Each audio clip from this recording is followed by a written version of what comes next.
My daughter is a pathological liar. I believe Ryan has a major personality disorder. She likes to pretend she's other people, especially through social media. She pretends to be a cheerleader. On her Facebook pages, you will find cheerleaders that look like they're on a squad with her.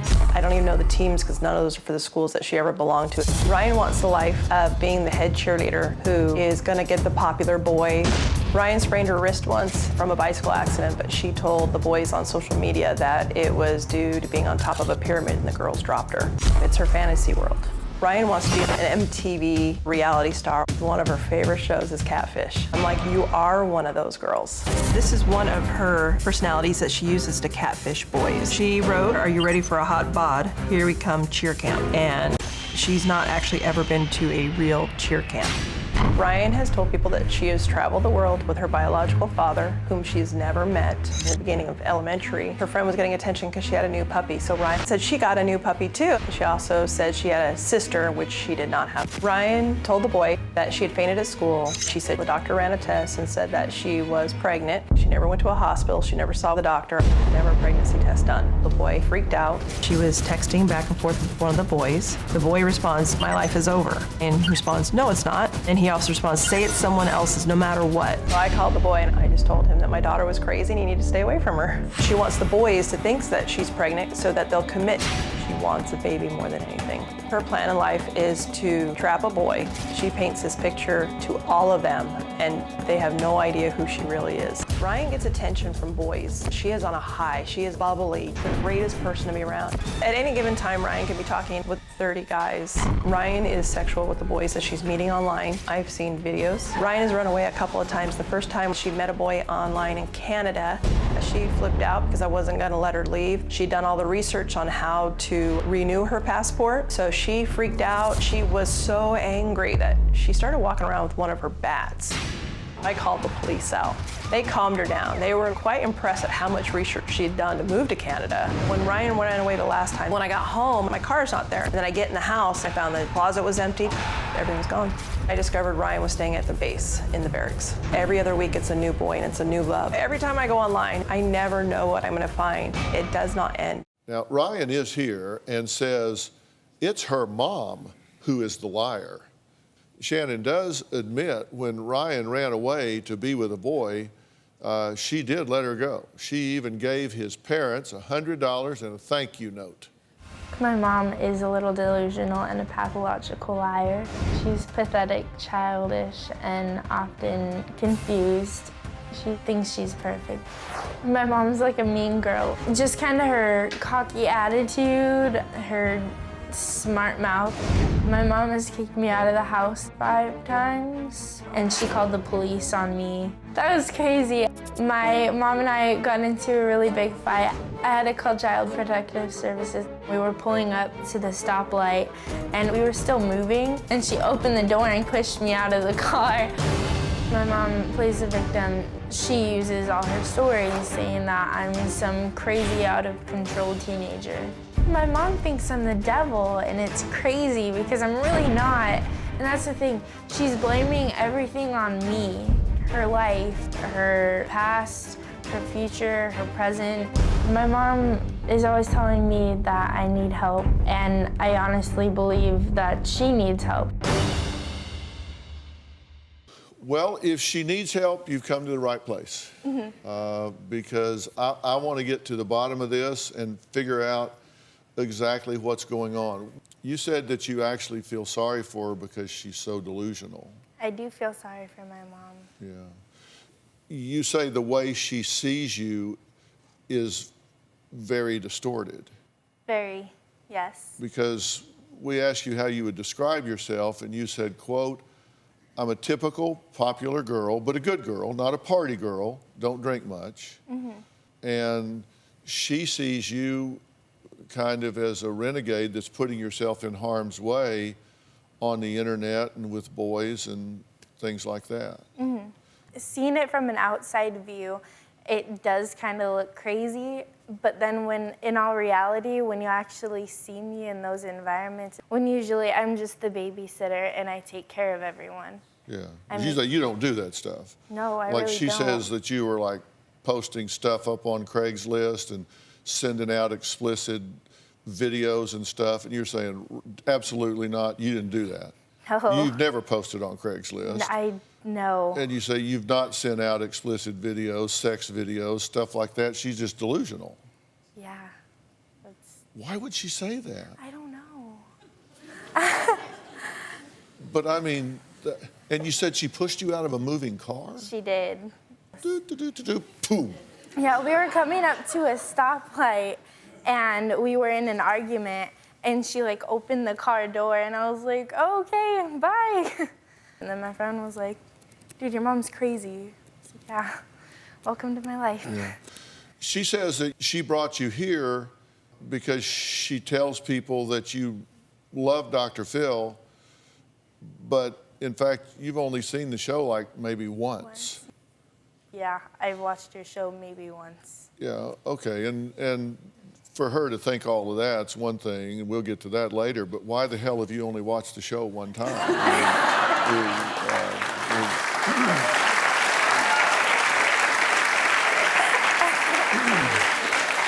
We can get to this family dynamic stuff later, I mean, but the real issue here is why you're not watching the show.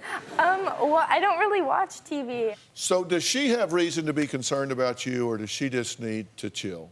She just needs to chill. Okay. She is concerned that you are, in her terms, catfishing people on the internet. She says you are making up lies, that you are willing to go to the lengths of faking pregnancies to trap boys, that you are willing to get pregnant to trap a boy. She says that you are willing to trade sex for money. Anything a boy wants, you'll do it just as long as you get his attention. I'm serious. She's saying sex videos and Craigslist and lying about pregnancies and creating this fantasy life of being a cheerleader when you're not and all of this stuff. And she says that is delusional and dangerous and that you're putting yourself in harm's way, and that makes her concerned about you. And you're saying that's absolutely not true. She's delusional. Sorry, I just want to laugh. Okay. So that's just not happening. Yeah, I mean, I used to lie about being a cheerleader, yes. Because when we moved here, I was like, oh my God, I'm going to be like the weird kid from out of town, so I need something. So she's making all this up, not you. Basically. Why did she do that? I don't know, like that's extreme. Like that's freaking nuts. You said 3 years ago you lied about being a cheerleader.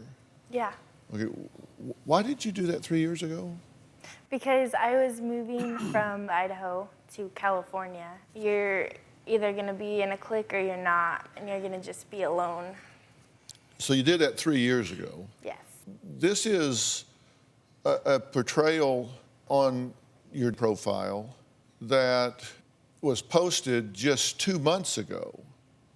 You just put this up 2 months ago, and it's a photo of the cheerleading squad, and the caption is, "Are you ready for a hot bod? Here we come, cheer camp."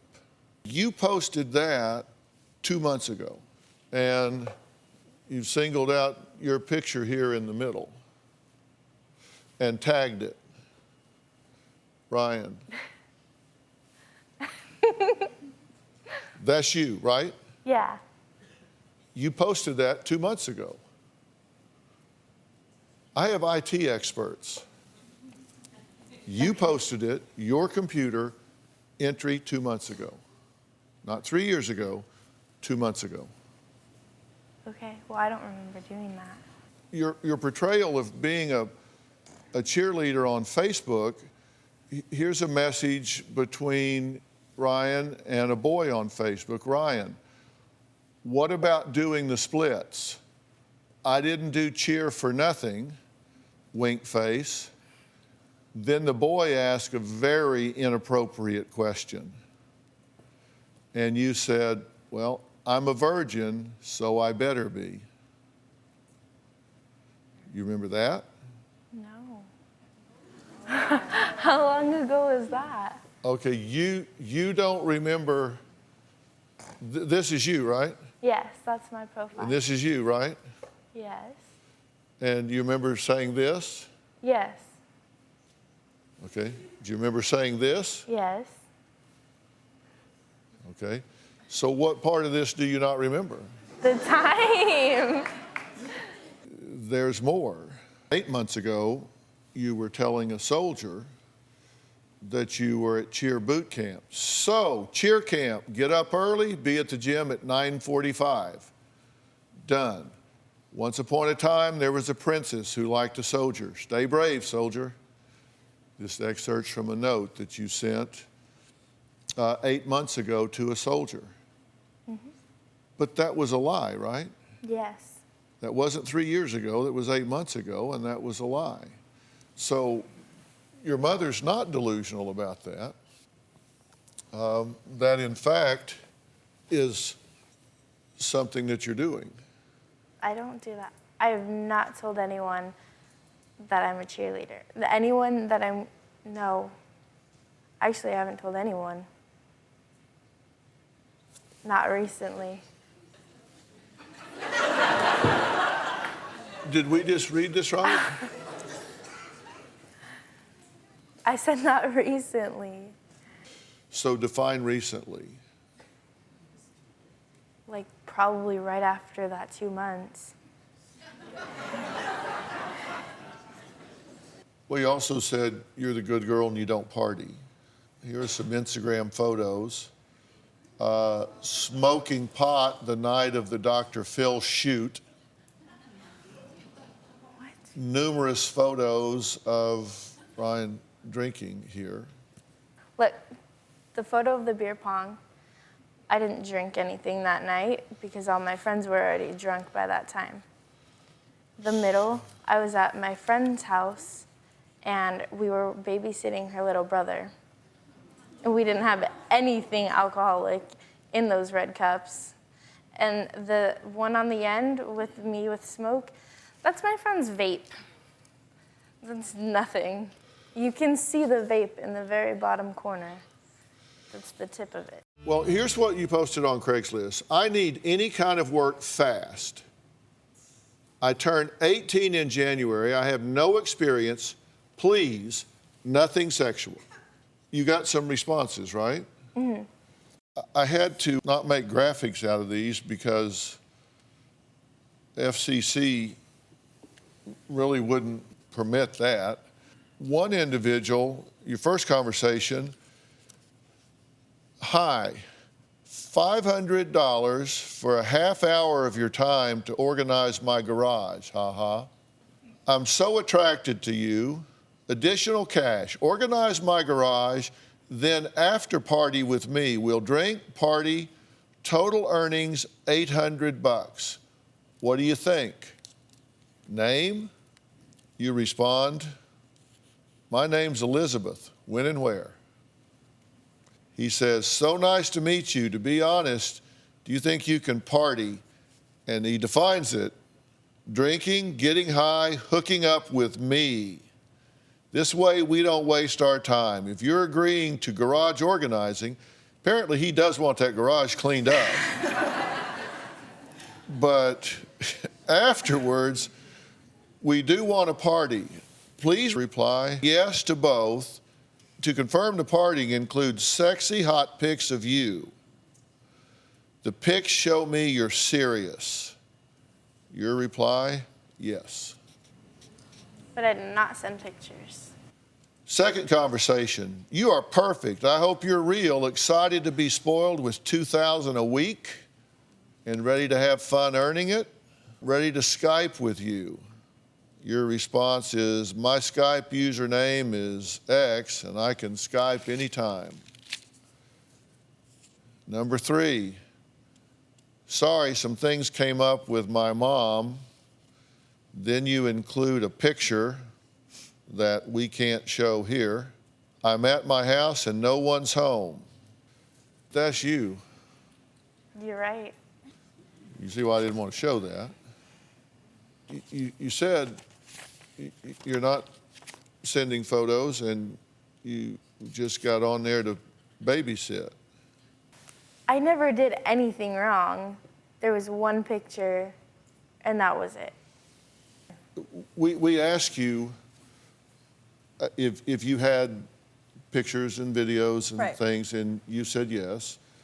And we said, you can send us some of those, but please don't send us anything that crosses the line, because frankly, we don't want to be in receipt of that. Right. What you consider crossing the line, what we consider crossing the line is two different things, because you sent some things that I did not see, because when my staff received it, I said, I don't want us to be in possession of that, because it was very explicit. Mm-hmm. Yes. You say, you know, you're the good girl. You posted on Twitter, when Hickey's hurt so blanking bad, with a picture. Then questions on your dating site 2 months ago, who's the sluttiest girl in school? Ryan, me, ha ha ha. Photo with tongue out. Question on Ryan's dating site, the amount of dudes you fool around with is startling. I see you making XXX movies in the future. Ryan, oh, totally. Those provocative statements bring out creepy people. And that's the people that I don't talk to. But how do you know? Because I don't talk to a bunch of people, But that's the thing. they could be anyone online. I know. There's so many shows and so many stories. They're everywhere. They could be 50 years old and you don't know. Just like you have the cheerleading pictures. You don't know them. People do that all the time. Well, we did some digging, and we did locate him, and he gave us this statement. I was unaware Ryan was my daughter. I wasn't aware I even had a daughter until DrPhil producers told me I did. Shannon and I got in a huge fight 19 years ago, and I haven't spoken to her since. I had heard rumors Shannon had a child, but I assumed if it was mine, I would have been told. I'm sorry to hear Ryan is struggling. I'm more than willing to be part of her life and help her in any way possible going forward. I don't really want to go down the trail of how accurate that is or not. I'm just telling you what the man said. Is there anything that has happened here so far today that has any impact on you whatsoever? No. What would make you think you are immune to danger?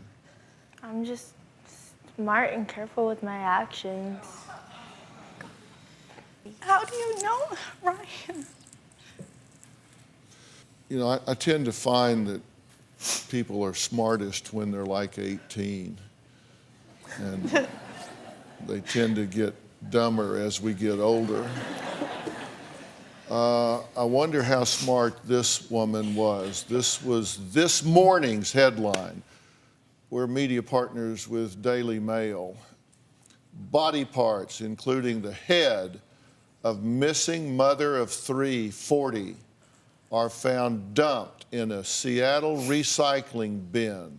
Man 37 who went on online date with woman to a Mariners baseball game is arrested. Today, this morning, I'm sure she was pretty smart too. But you are immune. You can go on and present yourself as something you're not and manipulate these guys. And what's going to happen is you're going to get in this relationship and they're going to find out that you've manipulated them. They're going to find out that you've lied to them. They're going to find out that you've tried to upset them, that you've tried to set them up, and they're going to get hugely pissed. And you're going to run into one of them that's got a problem with anger. You're going to run into one of them that's got a problem with impulse control. You got to run into one of them that's a psychopath, a sociopath, that decides that if you've lied to them, manipulated them, then you get what you deserve. And I don't want you to hear these words echoing in your head when you're being taken somewhere you don't want to go. A complete stranger has been obsessively stalking our family. Someone was using my husband's identity, using all of his photos. They were catfishing women on a social media site. I didn't think there was anything we could do about it, so we just kind of let it go. But someone had taken a picture from the driver's seat of a car outside of our home. That's when I realized what we thought was just a catfisher was actually someone that was stalking our family. The catfish knew intimate details about our family, trips that we had gone on, the surgery that I had earlier this year, that my brother-in-law had been battling cancer. He was pretending that our life was his life. What did you feel when you realized somebody's sitting at our curb taking pictures of our house? I was scared. I started becoming paranoid. We wanted to hire a private investigator to track this person down, but we were all shocked to find out who it was. The person behind this was actually not a creepy man at all. It was a 24-year-old female. Sarah was catfishing women on Facebook. We learned that she had actually been using Alan's photos since 2011. I didn't know Sarah, but at some point on Facebook, I had become friends with her. I discovered we had 99 mutual friends together. My brother told me that a couple weeks prior, she had been over at their house looking at a vehicle that they were selling. I thought it was really creepy. It seems like Sarah wants to infiltrate our family. Now, Amanda believes that Sarah is addicted to catfishing, yet her boyfriend Ken says he had no idea she was living this secret life. Sarah and I met 4 years ago. At one point, Sarah did drive me past Amanda and Alan's house. She told me that the man who owned that house was dating a friend of hers while simultaneously being in an unhappy marriage. This doesn't make a lot of sense, but then when I found out she'd been catfishing people, all of a sudden, all those things that I had let go, it didn't surprise me anymore. When you found out that she had stolen this man's identity and was using it to engage 50 different women, you know that now, right? No, I didn't realize the number was that high, actually. Sarah is playing a very dangerous game here. 50 people we know about, 2 other dating sites that you saw on her phone. You had to say, the hell are you thinking, woman? What are you doing? Did you have that kind of conversation? I don't know why I started using Alan's identity. I took his photo and I made a Facebook profile out of it. After the Facebook profile, I created a dating profile. I felt like it was easier to be somebody else other than myself. I was sexually abused around the age of 9. I was abused emotionally, physically, and mentally by multiple women and men in my life. It made me feel like less of a person. I was nobody. I would always message women because I wanted to find friendship. What I enjoyed out of doing this was the communication, having somebody to speak to.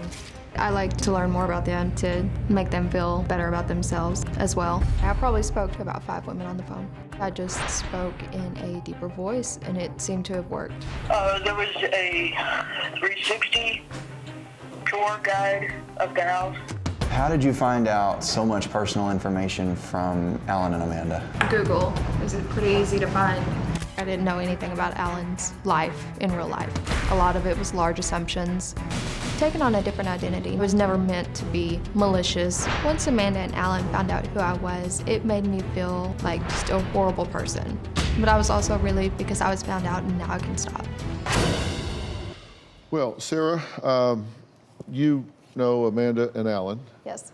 For people that don't know, we've been using the term catfish, and that refers to someone that takes someone else's identity as their own, pretends to be them, engages other people for the purpose of creating a false relationship, whatever, a number of reasons, whatever, but it's a false relationship because it's a false identity. Right. And that's what you've done. Yes. You've stolen his identity, assumed their backstory, assumed their life, pretended that it was your own, and engaged with a number of individuals as though you were him, correct? Right. Why? Why I did that, I cannot be for sure. That's what I'm here for the answer of why I did it. Yeah, I could rack my brain and I don't know why I did it. There was a void that was filled in this, and that's the best thing I can come up with. Why is it wrong? Why is it? It's not right. It's not right having someone else's identity. Well, I know it's not right, but I'm waiting for you to tell me why it's wrong. why it's wrong. It's wrong to hurt people the way I have. So how does somebody feel when you've gotten them to go all in, fall in love with who they think you are, and then find out that it's all a scam? What does that do to them? I imagine it doesn't do anything good for them. I imagine that it hurts. It's something that I didn't think about when I was doing it. And I can't imagine the pain or the hurt that they're feeling waiting for somebody to come around that's not. Are you sorry that you've done this, or are you sorry that you got caught? I am extremely sorry that I've done this. I've always been sorry that I've done this. I've never enjoyed it. I've never liked that I did this. It was always a deep, dark secret that I kept to myself because I knew it was wrong. I felt bad. I am sorry. I'm not sorry that I got caught because I needed to get caught. What do you think about what you're hearing from her so far? I don't think that she comprehends the gravity of what you've done to our family and to these victims. We want you to get help, but we want to know why you're doing what you're doing and why our family. Well, she's been focused on you since 2011. Right. So we're talking 7-8 years here. Right. Why? Why her? Because we have a post all the way back to December 16th of 2011. I know you don't know me, but I'm a fan. I have only heard great things about you and what you do. I want to be a chiropractor and physical therapist when I get out of high school. I'd love to be your friend on here if you don't mind. Oh, and you're very pretty, and I think I kind of sound like a creeper. Yeah. Prophetic. Yeah. You just found that post, right? I just found it, and I actually discovered I had blocked you. Yeah. It wasn't until the producer asked me to look back into some messages that I recognized your profile picture. So I just thought, okay, that's a weirdo. That's a kind of a weird thing to get. Yeah. So I just blocked you. Right. So you couldn't have gotten anything from my page. And I had pretty strict privacy settings too. You were on his mom's, his sisters, his brothers, my brothers. I mean, you had infiltrated yourself into our complete circle of influence. Did you date her brother? I didn't date him. I met him one time. Did you engage with him? How much you talked to him? How much did you?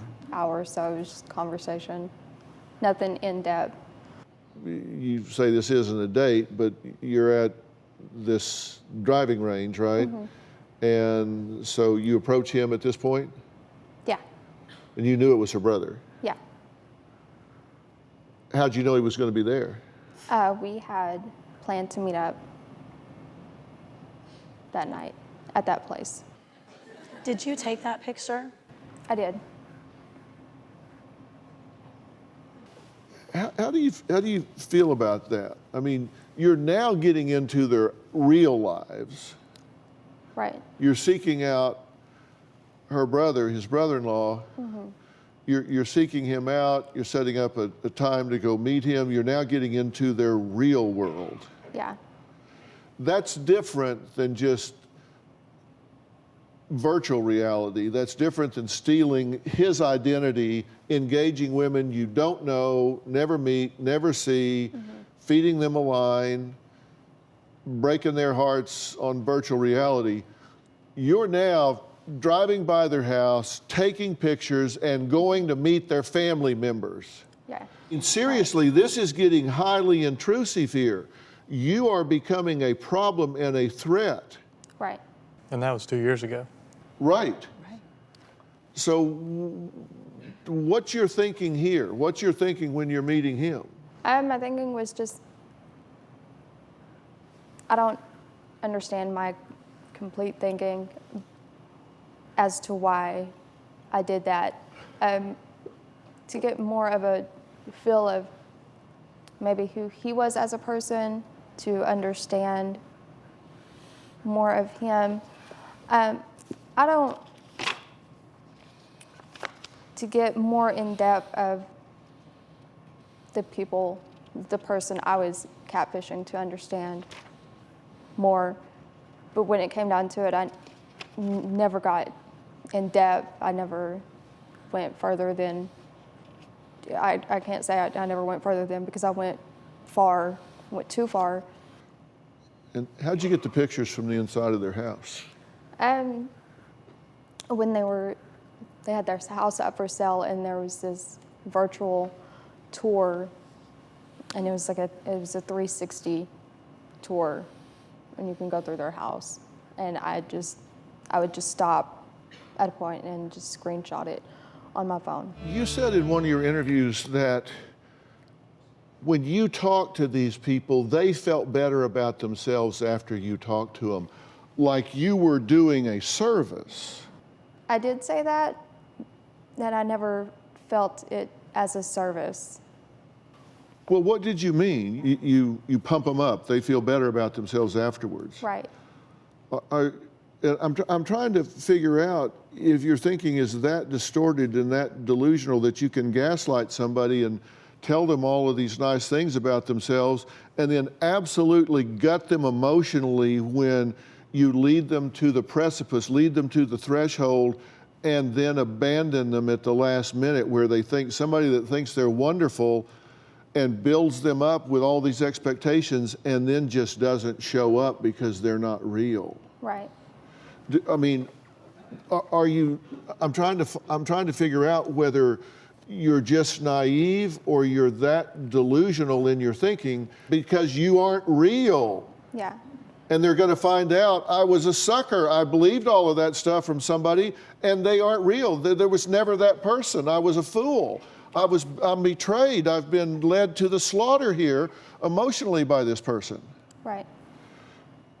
But yet when you're talking to us, you say, well, when I talked to them, they always felt better about themselves afterwards, so, it was okay. I mean, I don't say it nonchalantly. Well, actually, you did. You're a scam artist, right? That's what you've been doing. Yes. And so the question becomes, when are you scamming and when are you not? And y'all are curious how sincere she is right now, right? What's your thought right now? I think it's all honestly. I mean, I don't believe any of it.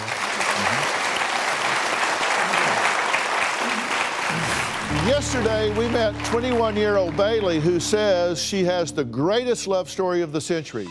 She met Jasmine on social media 8 months ago, and it was love at first post. She says they've been communicating day and night, but have never spoken on the phone and have never met. Now, when I first tried to talk to her, she became insistent that her mother, Erica, not participate. Here's what's happened so far. My whole life changed the day I met Jazz. I talk to her in my head. Even though I've never met her in person, she's with me in really weird subliminal universe ways. Jasmine talks to me by moving things in my apartment in a sense that she's not talking to me. She's letting me know she's there. She's moving the water in my water bottle right now. The water is physically fluttering in this cup. You don't just want to be like, I see stuff move in my apartment. But I do. She can actually move hangers, and if you pay attention, she's moving this one. She didn't start doing all the crazy stuff until I believed. And so as I started to believe, things started to appear differently to me, and I started to develop a relationship with her in my head to where I would hear her say things to me, and then I'd feel crazy because I'd be like, no, this is not real, this is not true. Who talks to people in their head? Bailey's mom, Erica, says she's lost her daughter to this fixation with Jasmine. Bailey is completely delusional about her love life. About 8 months ago, Bailey told me she was a lesbian and that she had met someone. Bailey would get very upset when Jasmine wouldn't contact her, and I actually told her several times to get rid of Jasmine and move on. Then, when Bailey told me that Jasmine was moving things into her apartment, I felt very scared. Right now, I fear for my daughter's sanity. Bailey, how are you? Not good. Yeah, why is that? I was told that y'all brought someone here that I explicitly said not to bring. Who's that? My biological mother. Would you like to leave? Because you can certainly leave, because nobody tells me who to put on my show, including you. I really want to talk to you and I really want to help you, but I don't live in fantasy land. You say that you truly think it's the love story of the century, but you've never physically met. No, sir. And y'all can laugh at me. It's fine. I will be your spectacle. You can all laugh at me. It's Well, fine. you know what? I think we're just going to shut this down because you're saying the audience is making a spectacle out of you. That's not what I'm about. That's not what I do. I had you come here to help you. I don't play those kind of games. So I'm going to let Bailey move on, and we'll talk to Bailey's mom. Growing up, I felt like my mom never allowed me to be who I was as a true person. I have lived my whole life never feeling like I was good enough for my mother. She had the expectation today that she was coming on stage and getting proposed to.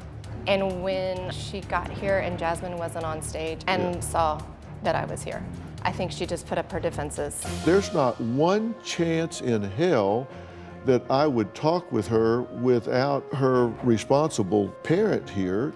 Well, there wasn't a chance in hell I wasn't going to be here. Well, no, and of course not. You and I need to work together to get this very talented, bright, creative young woman back on the right track. I'm going to give her a second chance. I don't know how this will go, but we're going to have Bailey rejoin us next.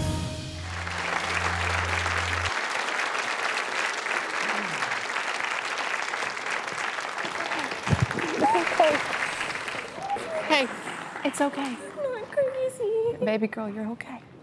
He's going to help you. Come on.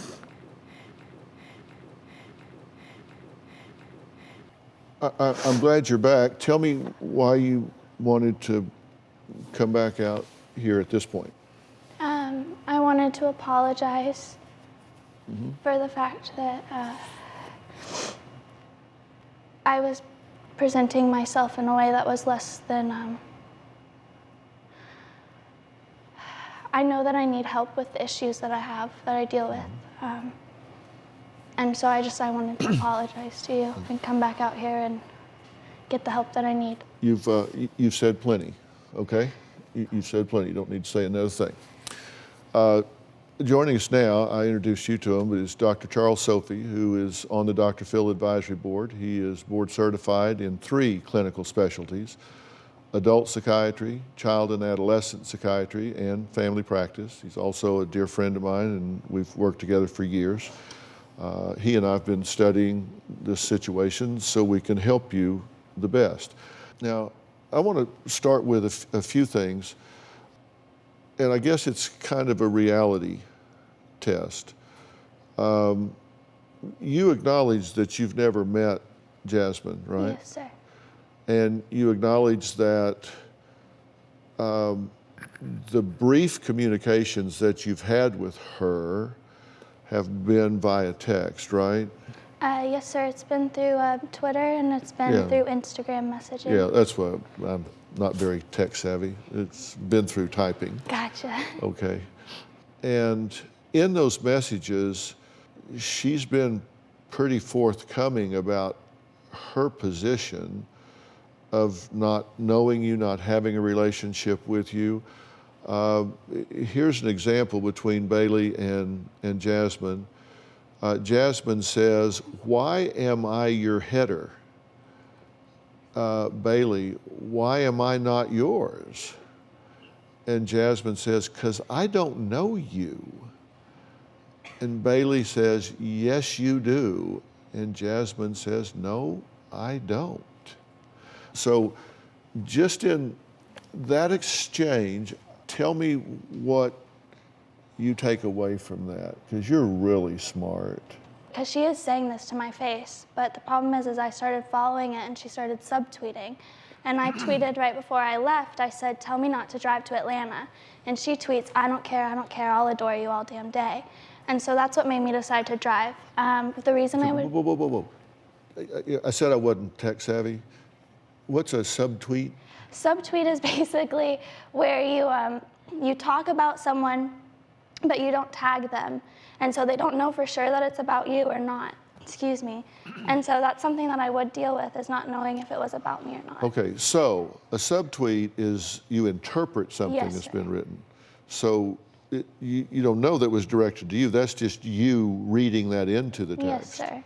Okay, well then on April 3rd of 17, Bailey says, "Full tank of gas and $100.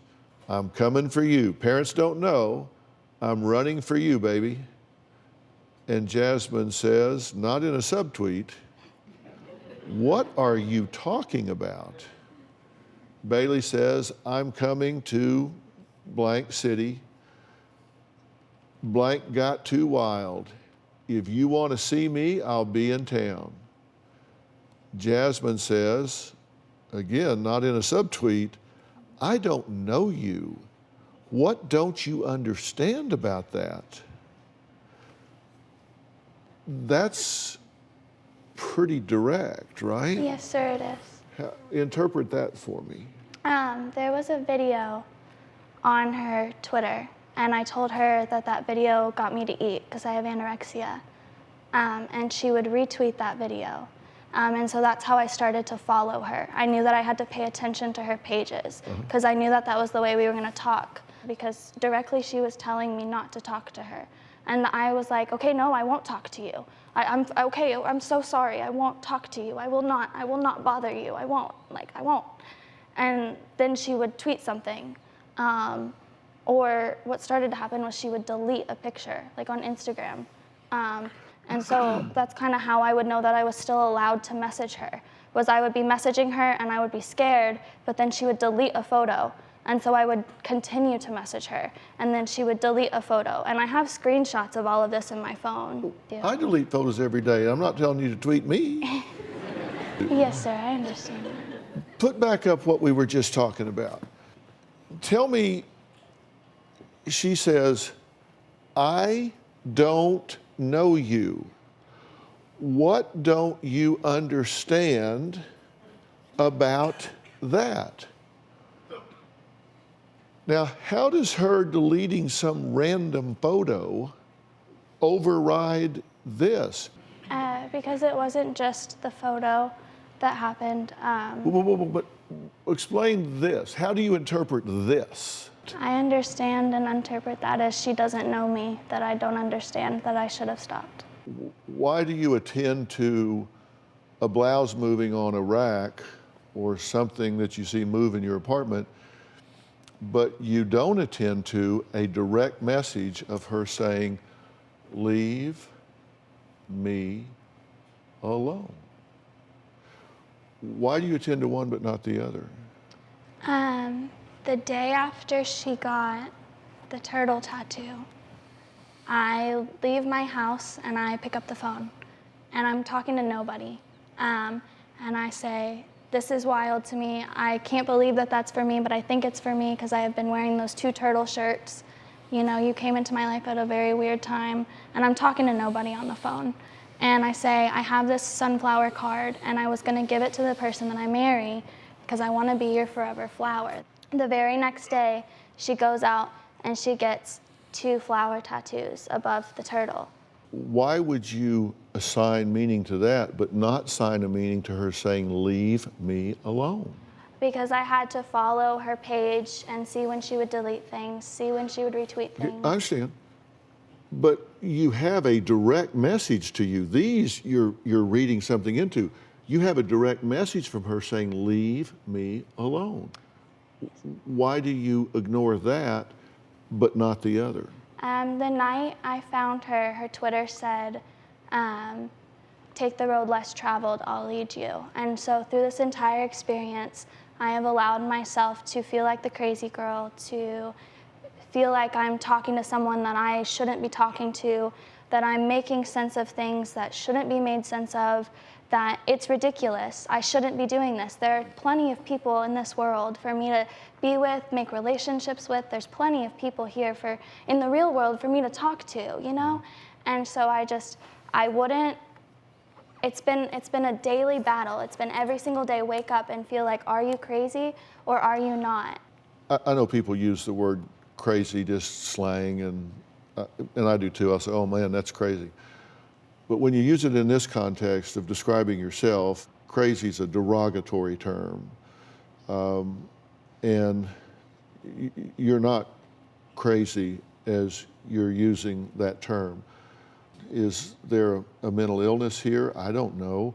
Are you confused? Definitely, I think you're confused. You're sitting here awfully quiet, which is unusual for you. It is. So It's too painful for you to do what Dr. Phil is suggesting. These don't fit. I should let her alone. Why do you think it's so painful? To leave her alone. Yeah, and to realize that you're using these loose associations. Because she kept, I feel, doing things. But why is it painful for you Why is to it see it as a reality? Because I see the things in my apartment move, and I have videos of them moving, and I've shown my friends, and my friends have seen them, and my friends have videos of them at home. But you're staying in that world. Yes, sir. Why won't you come to the real world? Why is it so painful to be with us? To be with you? Emotionally. I don't know. Maybe you can help me with that. That's why you're here. I want to play a piece of tape for you that Jasmine made for us. Let's play the Jasmine tape. Bailey has me looking over my shoulder all the time. Her messages are getting more and more crazy. After 7 months of harassment, I did some investigating myself, and I found Bailey's mother. We found out that Bailey made a fake contact and put my picture in her phone. And Bailey was sending herself messages pretending they were me. I explained that I wasn't in a relationship with Bailey. Her mother just told me to continue to block Bailey. I tried to block Bailey, but she just makes new profiles and messages me again. Bailey has sent me thousands of naked pictures and videos through all social media platforms.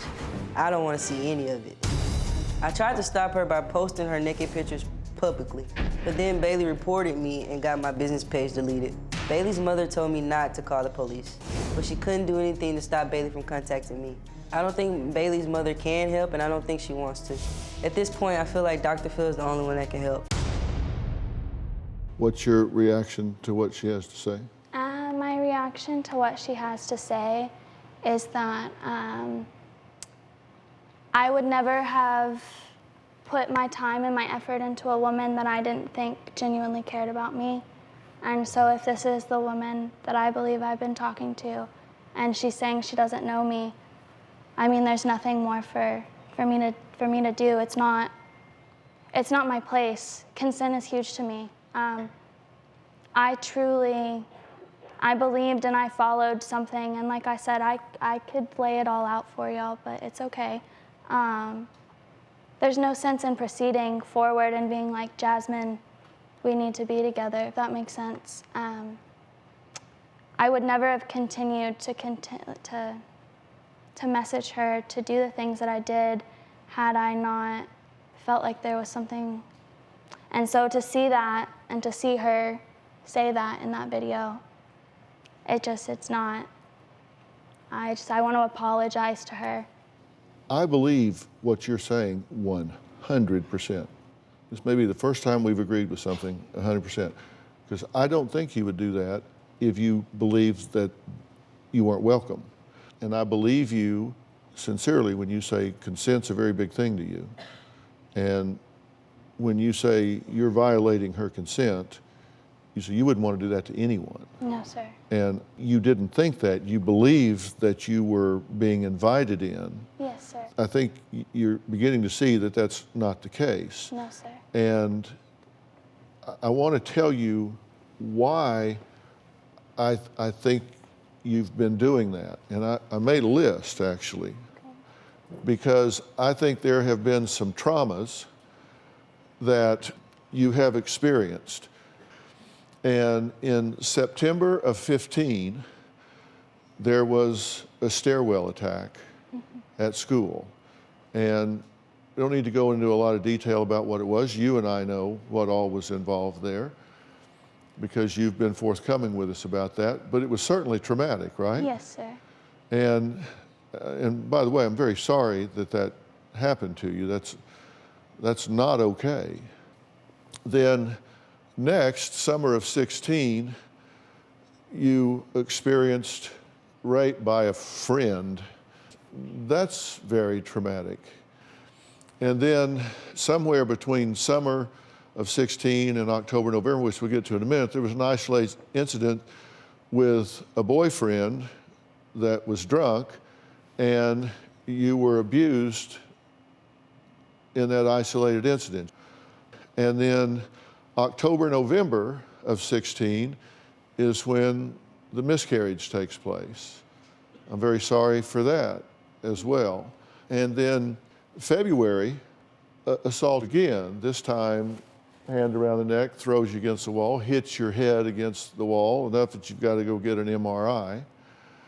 And that's not good. So we have this trauma, this trauma, this trauma, this trauma, this trauma. And it's the very next month that you start this obsession with Jasmine. Sometimes, as a defense mechanism, we do what's called dissociate. And we decide it's much safer if we just kind of live in our heads a little bit. We kind of escape into a fantasy that can't hurt you. It doesn't hit you. It doesn't attack you, doesn't assault you. It doesn't, it's one-sided. And so there's not a lot of risk in it because you're controlling all the narrative and you start to interpret things to support your belief that just aren't true. And I hope you're seeing that they're not true. Jasmine is here. She's in the building. And I am always loath to put certain people together. I never put an abused person together with their abuser. I don't put someone that's being stalked together with their stalker. I don't do those things unless there are circumstances that suggest that it would be constructive and that both parties are okay with it. I've been talking to Bailey, I've been talking to her mother, and Bailey tells me that as painful as it is to come to grips with this, that she recognizes that she has escaped from reality into kind of building up this fantasy relationship in her mind. And she says she absolutely commits to stopping that. And she just wants to apologize, to get closure on this whole thing. And Jasmine has agreed to participate in that and nothing more. You concur with doing it to this point? Yep, all right. absolutely. Jasmine is here. Jasmine, come on out.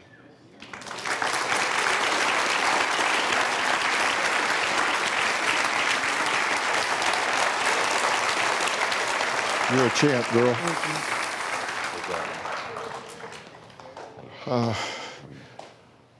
Jasmine, this is Erica. Y'all have had a little bit of contact. This is Bailey.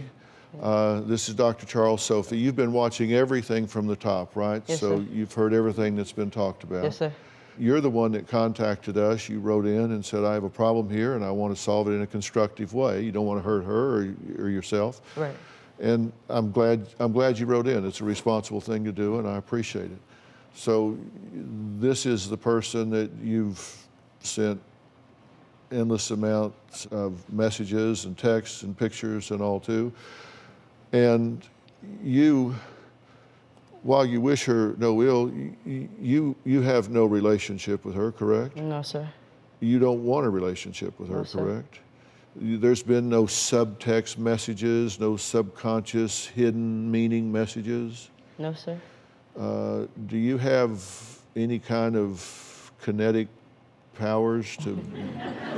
No, I wish, but no. I don't. That's not something that you dabble in or No. whatever at all. At all. So I just wanted to clear that up. But what did you want to say? That I'm sorry.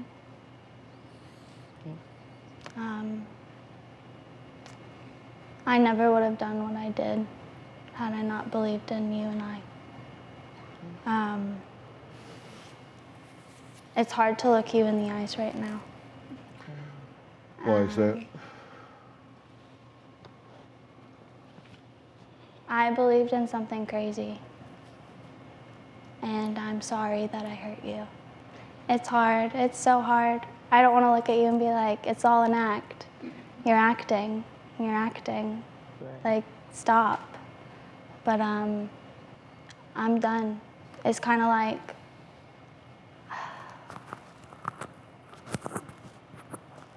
I believe in us in a really strange way. And it sucks that this is the way we're doing it, because I just want to be like, no, it's real, but you're telling me it's not. And so I just want to apologize to you for harassing you. I appreciate that.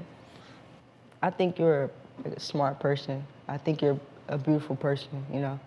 But like I've been telling you for 8 months, I don't know you. So I don't want to have a relationship with you like that. Absolutely. You know? You are making a commitment that you will have no further contact with her. None. And I have your word on that. You have my word. I won't message you again. I won't send you another picture of me. This meant something for you. So, Okay, but we're good. I'm sorry. I'm really sorry. I first got a text message from this guy. He told me his name was Hunter. He told me he saw me at a party and that he got my number from one of my friends. I really loved his personality. I loved talking to him about everything. Hunter was my perfect guy. I laid out all of the things that I wanted in a perfect guy, and he was all of those. He told me that he was attending the University of Utah, right, which is just like 45 minutes away from me. Right. He was living about 15 minutes away from there with his grandparents. He had 2 or 3 older sisters and then a younger sister. He had served an LDS mission in South Africa. So the familiarity of the surroundings, he says, I'm a student 45 minutes away. Why not say, well, hey, I'll meet you in 20 minutes. Let's meet halfway and say, hey. He had excuses at first, like, oh, I'm studying for finals, or I'm gonna leave to go home for Thanksgiving and Christmas break. And so it made sense. Maybe he just likes to take things really slow. How long before you talked to him and heard his voice? It was probably about 3 weeks. What'd you think when you heard his voice? He had kind of a southern accent, and I am a huge fan of like cowboys and guys from the South, so I thought that was awesome. And he sent you photos? Yeah. Yep, he sent me photos. Pretty tall, he had dark hair, and yeah, he was cute. What'd you like about him? We had a lot of similar goals. We had similar religious beliefs, and it just seemed like on every level we just clicked. How long was it before you got really disappointed that you hadn't met him? It was my birthday, and my roommate had invited him to my birthday party, and he said he would come, and then last minute he said that he had to work and backed out. And by then I was really disappointed, and I was starting to get skeptical of this person. But when you meet somebody that fits, he fits your beliefs, he fits your values, you like the way he looks, you guys laugh, you tend to be forgiving, right? You kind of bend with it and go with it. And yeah. Were you falling in love with him? I loved him as a person, and he said that he loved me. I considered him one of my best friends. So this clearly was romantic. Yeah. But as this unfolded, there was another girl at BYU that fell in love here or had a romantic relationship as well. So let's meet Sarah. Hi. How are you? I'm great. While you were a student at BYU, you met someone as well. Tell me how you met this person. I first met Hiram when he messaged me over Twitter. Within the first couple weeks, he told me that he loved me. He had told me that he had gone to BYU the semester previous, so obviously he was Mormon. At this point, he was living in El Paso, Texas. He told me everything that a girl wants to hear. Did you like him? I mean, initially it was just kind of getting to know this person, and he had told me that he went to BYU previously, and he was about to leave on an LDS mission to Boise, Idaho. And that piqued my interest because I grew up in Boise, so I wanted to talk to him about it. And he kind of came on strong at first. I was a little bit flattered that he was so interested that he wanted to talk to me all the time. Mm-hmm. How early did you see a picture of him? Pretty early, I would say within the first 2 weeks. Good looking guy? Yeah, he was really attractive. You said he started saying some things that, I don't know, would turn a girl's head. He was really good at saying everything that a girl wants to hear, and it kind of kept me around because he told me things like, I feel like things are different with you, I feel like there's a reason I found you, he thought I was beautiful. Did he tell you he loved you? Yeah, he actually told me within the first couple weeks that we started talking that he loved me. So why not meet? At this point when he was talking to me, he was supposedly living in El Paso, Texas. Yeah, but he's headed to Boise. He knows where Brigham Young is. I mean, did you want to meet? Sure, but at the same time, we talked for about 3 weeks before he left to Idaho on his mission. And I kind of figured a LDS mission is 2 years, and he was going to be gone for that period of time, and I didn't really think anything would come out of it. Do you have a smartphone? Yes. Why not pop up on FaceTime and say, hey, it's me? During an LDS mission, they don't have cell phones. The only way that they communicate with friends or family is via email. But was he on mission at the time? No, he was about 3 weeks away from leaving. So he could have FaceTime before the mission. Yeah, we could have. Clearly, this is somebody you invested in. Sure. So you had an online relationship, you had an online relationship, and another girl at Whitley had an online relationship at Brigham Young as well. I met Hiram through Craigslist. I was intrigued by Hiram because he seemed mysterious, but normal at the same time. My roommates and I would host a get-together every week, and I always invited Hiram, but he always made excuses as to why he couldn't come. Were you concerned about this guy in the beginning? Not I mean, really. It's a Craigslist responder. Yeah. Okay. He said he went to BYU. He was living just a couple blocks away from where I lived. So this is somebody that's got some common elements in your world. Exactly, yeah. And you get a picture? Mm-hmm. He sent, I think, 2 pictures. He looked like a nice guy. No red flags. I didn't really see any until he did, well, okay, maybe there was one. He texted me, I think, a week or so in and told me that he had actually been lying about everything that he said, like that he wasn't going to BYU. He said he lived in Texas, and I was mad, but he somehow drew me back in. So you three make a connection. 1, 2, 3, all make a connection with somebody, different levels, different ways, but you're all sharing things. You're opening yourselves up to somebody, right? Well, so was Kelsey. Hello. Hi. You met somebody online, Mhm. right? Yes. I met a man named Hiram through Twitter. And that's a fairly common name, right? Yes, yes. I mean, that was the name of the brother of the founder of LDS, right? Mhm. So I mean, that's a respected name. Yeah. And you started tweeting back and forth at first. Mhm. Did you form a relationship? Yes. We connected because we're both LDS. Right. At the time, he said he was living in Texas, off a semester from BYU, and we just connected. Did it get romantic? Did it get serious? Oh, of course, I thought he was attractive. I fell for the idea of how wonderful this person was. He was very sweet to me. He knew how to kind of lure me in and help me when I was down. Right. To kind of be there when I needed some help and some love. Did you reveal things about yourself? I did, and I became vulnerable because he was such a sweet talker. Yeah. That when I would notice on Twitter with him talking with other girls, I did become a little bit jealous. Okay, you're talking to Hunter, Yeah. but you're talking to a guy named Hiram. Yes. And you're talking to a guy named Hiram. And you're talking to a guy named Hiram. It's the same guy, right? Hiram's a common name, but it ain't that common. This is the same guy, and you're not the only ones. Mackenzie?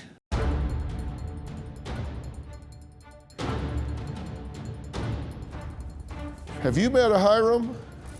Yes. Oh, there we go. Megan!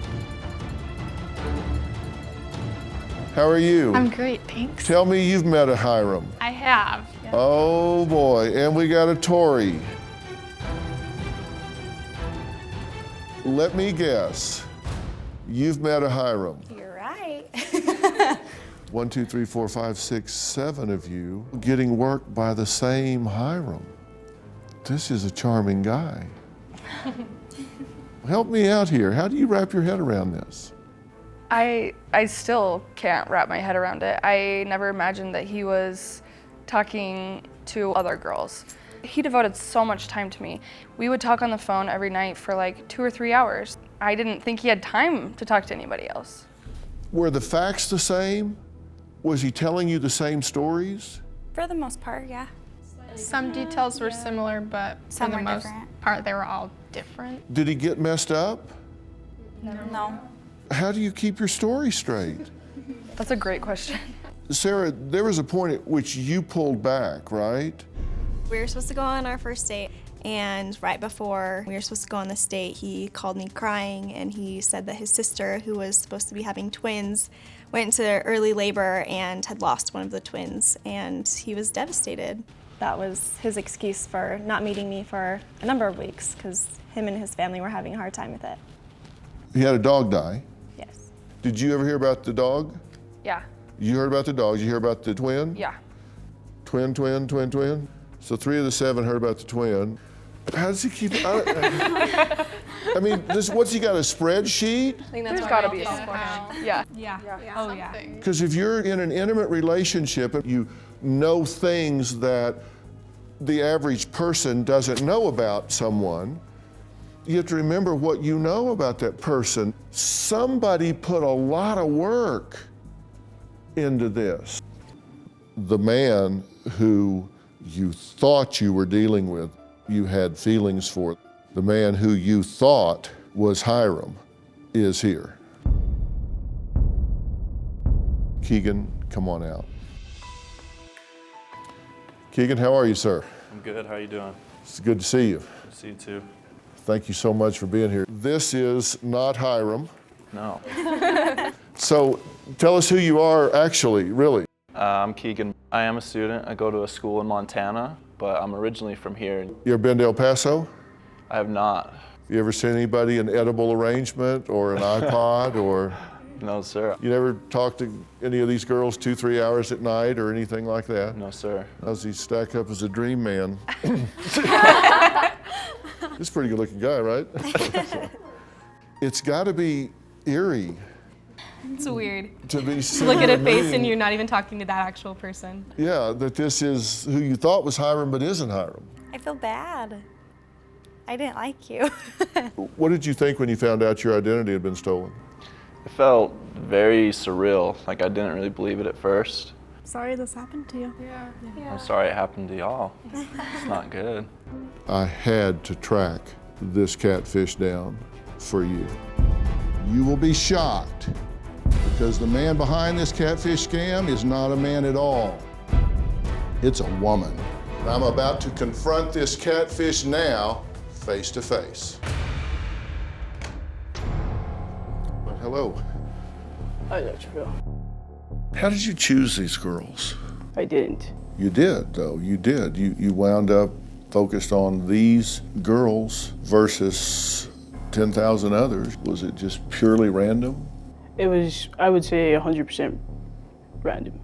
Did you see Sarah's picture or Hillary's picture or anybody's picture and say, I want to start a dialogue with her? Did you look at it and say, Are you asking I'm me if I was attracted to this physically person? attracted Yeah, to? sure. Not all of them, no.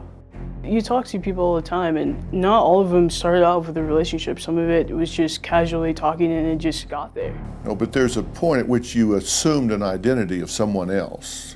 Was that so you could have a romantic direction to the relationship and explore those feelings? I really don't remember the mindset I was in at that time. You don't remember the moment that you sat down and said, you know what? I'm going to assume a male identity. I'm going to pick the name Hiram. I'm going to get a picture of a man and create this online identity. That is a complex operation. I'm just asking what the thought process was that you went through at the time, because it seems highly nefarious when you stand back and look at it. Oh, I didn't have any evil intentions in this. Why did you start pretending to be somebody you weren't online? I created an online persona so that I could, figure out who I was and figure out if I was gay or not, or if I wanted to be a part of, the religion or not. So you are gay? Yes. Are you open about that? Before and now, no. So that was one of your motivations to assume another identity? I would say that was the only motivation. That's your only motivation? Yeah. The fact that you were gay? And Mormon. Your religion says we love you, but we don't love who you are. You know, do I want to be a part of the church or do I want to be gay? And unfortunately, I saw myself in a position where I couldn't have both. You assumed a male identity? Yes. And pursued intimate online relationships with women. Did you give any thought or consideration to the impact this would have on the other person? I never thought that it would go this long. If this was to explore feelings, why did you need more than one? Why add 4, 5, 6, or 7? Well, I don't know why it took so many. Did it get to be sport? Was making friends a sport? You know, I don't know. Well, with a false identity, pretending to be someone else, misleading them about who you are, yeah, that's kind of it's gaming. Friends don't deceive friends. Friends don't tell somebody they're a man when they're a woman. No. The intent of the account was to tweet about the LDS conference. That's it. You know, was my mindset the fact that, you know, I was gay and Mormon? Absolutely. I mean, you don't understand how difficult that is. You really don't. And so for people to sit here and judge me, you know, because I sin differently than them, you know, or say that, you know, it's not okay to be gay and Mormon, like, that's tough. I won't tell you I know how you feel. I can imagine that the conflict of someone with a deep conviction of faith, but yet a stark realization of who they are, that would be a collision of worlds that would be beyond stressful. I matched up with Simon back in January 2018 on Tinder. It was like this instant connection I felt, and then we met up for a coffee date in London the day after. And my first impression of him was that he was charismatic, he looked like his pictures, and he just had something about him that made me drawn to him. He was really open about his business and his personal life, and after like 45 minutes he invited me on a business trip to Bulgaria, and that was going to be on a private jet. Like part of the team that I met was the daughter and the baby's mother, and she was so thankful for Simon. Like she says, like, we're not together anymore, but he takes really good care of his daughter. That made me trust him even more. So when it came to romantic relationships, which is really difficult for him, that he was trying to find the one and he wanted to settle down, but you needed to understand the position that he was in if you were going to be with him. Kisses, miss you. Seeing that he was this kind of like a lone wolf, or kind of like he felt really sometimes a bit sad because there is a lot of fakeness that was surrounding him. So I think that as well made me kind of feel that I wanted to save him too. He said that we had something special. He remembers everything, you know, all the small details. Sending the flowers to my door, you know, with a cute little note. Simon is always really good at putting you into his future, that he sees you as his future girlfriend, you know, and when you're the girlfriend, he sees you as his future wife, and he wants to have kids with you, and it's like, it's all these grand gestures and thoughts. And that's what he does. He makes you feel really special. I matched with Simon on Tinder, and then first time we met was March 2018. So first time I met him in Amsterdam, we had so much fun. It wasn't the type of guy that I would be dating, but I really enjoyed his company. He would flew over, I was back in Amsterdam, I went on a holiday to Mykonos, you know, he was very spontaneous. I used to tease him and call him Prince Simon because he always wanted the best of the best, like the top of the top. This is the type of man you would meet like in a bar, in a coffee shop, or anywhere basically. This guy is a sociopath narcissist, and what they are very, very good at is to make you feel that instant connection where you feel like trust in them. It started to take a turn in November 2018, and it didn't look so good. So the hook with this was to make me start believing that he needed help, that they were enemies, like he had problems. And I was starting to get very scared and very worried. Not more than a week, and he said, I'm so embarrassed even to ask. I'm a bit ashamed to ask, but I won't anyway. I have nothing to lose. He said, I totally understand if you would say no, but I really need help right now to protect myself and my loved ones, and I need to borrow some cash. Do you think you can help me? I mean, I had the money in my account. Who would I be as a friend and just tell my friends, like, no, you just stay in danger. I need my cash in my bank account. So he asked for 25,000 euro. So I transferred that to him. I transferred another 7,000 euro. I need a few flight tickets. I want to know if we can, if it's possible to put it on Amex. A couple of weeks later, I have ended up with giving him over $60,000. And he would say that he had paid me back and sent me these fake bank receipts. I went into the bank several times. I sent him panic phone calls, and he would just call me up just to calm me down that everything was fine. Well, you don't need to be worried. The transfer could be already long time. I just went straight to the police station, reported him. I love you from the bottom of my heart. I will do anything takes, whatever. I will sell my kidney for you, okay? I will never over my friend. And I'm like, okay, because my goal is to arrest him right there. The police calls up in the middle of the night and just say, we can't make an international arrest warrant. I was so angry. I was just set on goal just to take him down. And I'm sorry, but I am still at that point. I'm never gonna let him get away with this. I'm still coming for him. Well, Pernilla, good to meet you. Nice to meet you. You're not through with him. Oh, absolutely not. What do you think it is about him that appeals to people to the point that they will actually start giving him money? Well, to begin with, he's a very sick person. So in my opinion as well, he doesn't belong in prison. He belongs in mental care. And I think he thrives for this. You know, for him, he sees himself as bigger and grander than everyone else. Like Cecilia said as well, like, he wants to outsmart people. So you think he's truly narcissistic? Do you think he ever felt any sense of remorse with either one of you? In his opinion and the way he talks, is how dare we have done this towards him. Yeah, So he they has really your know. money, but you victimized him. Yeah. Yeah. And he did a civil lawsuit in Greece for defamation against the two of us. So, like, he has no remorse at all. You know, there are certain types of personalities, certain types of disorders, among them narcissists, psychopaths, that a lot of them tend to get worse with therapy. Oh, because really? Yes, That's interesting. not all of them, but some of them tend to get worse with therapy because one of the things they don't have the ability to do is have empathy. And one of the things that happens in therapy is they try to teach them that. So they go, oh, okay. So the way you show empathy is to reflect feeling. Oh, yeah. So they actually come out of therapy better equipped to defraud people because they've now learned how to show, how to reflect feelings. That's him on the dime. Do you have a story or a question for me? Click the link in the description and tell me what in the world is going on.